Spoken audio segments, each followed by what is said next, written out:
Is it even practically possible that one person will never incur sin throughout his or her life? Well, at first glance it might seem impossible, but in today's video we are going to delve into the depths of the divine Bhagavad Gita and find out such a way of living a life that we will never incur a single sin in our life.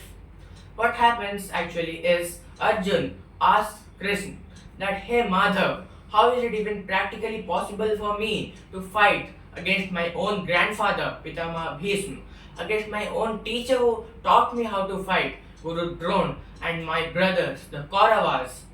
Lord Sri Krishna replied to Arjun's question and cleared his doubt in the Karma Yoga Bhagavad Gita, that is the second chapter's 38th verse, in which the Supreme Lord said, Sukha dukhe same kritva labha labho jaya jaya tato yuddhaya yujjasva naivam papam avapsyasi.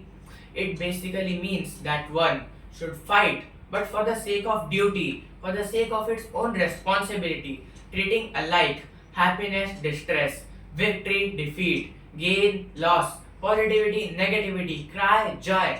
Typically, what one has to do is neither be very happy for the positive of something nor very distressed for the negative impact of something. One will just surrender himself to the Supreme Lord. In this way, that person will not have an intention of doing anything bad, doing anything mischievous to other organisms in the world. And what is the significance of now the intention? Now let's understand this with a practical real life example. Here is a man who had killed another. Now he had been summoned to the court. The hearing now began. The judge asked, "You are accused of killing this person. Do you have anything for your justification?" The other person replied, "Yes, Your Honor, I accept that I had killed a person." At this point of time, there is no evidence needed, no witness needed. The person is accepting, "Yes, I have did this." Then the judge continues, "Then you need to be punished. That's serious." Now what is it? It would be hanging, it would be life imprisonment, but then the latter claimed, "Your Honor, you cannot punish me." The judge took this as his audacity and asked him about it. To elaborate himself, the person said that he was driving his vehicle on the right side of the lane as per the laws. He was in his perfect senses, he was not drunk, his brakes were all fine, his eyes were on the road.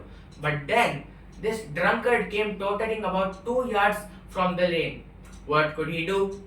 Of course, it is not possible for a car to stop just before the 2 yards of an incident, which resulted in the other person's death.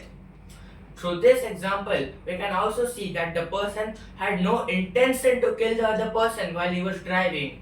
At that point, all the laws in all the countries around the world states that the person should be released. The person is totally released in such a situation as he had no intention to kill. That is what the Karma Yoga of Bhagavad Gita teaches us. Hope that this example inspires generations to perceive the ways of Bhagavad Gita to live a life in the modern world of nowadays.